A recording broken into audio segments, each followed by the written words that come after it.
We are out on a campaign to encourage communities to register to vote. We are particularly targeting the young first-time voters because we believe it's important for the young people to always participate in the election of the government so that they are able to have a say in who gets elected, particularly because local government is about local services. It's about water, it's about waste removal, it's about local issues of housing, and these are people that they're going to be working very closely with. Now, our youth need to know that with the vote, there's no need to be fighting, there's no need for violence, there's no need for disruptions, there's no need for burning barricades. What's important is to be able to know the processes that you must follow, and therefore the municipality, the councillors, the public representatives are the way to do a lot of things that they would wish to be done.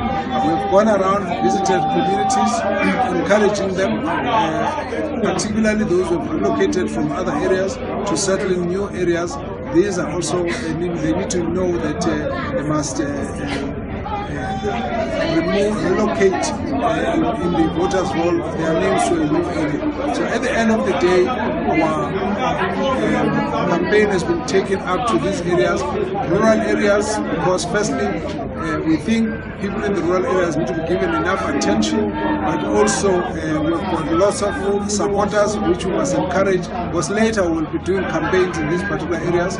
So we've been very well received, although we would like to see more young people coming up and registering. We're very concerned about some of the things that we see. For example, what's happening in the students, the disruptions that we're seeing.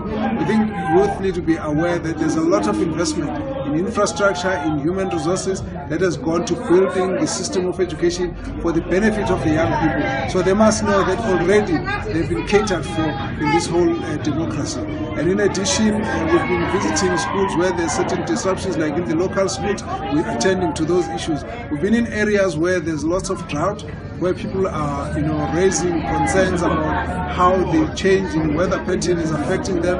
The whole area where there is just almost a desert with just no grass, no plants.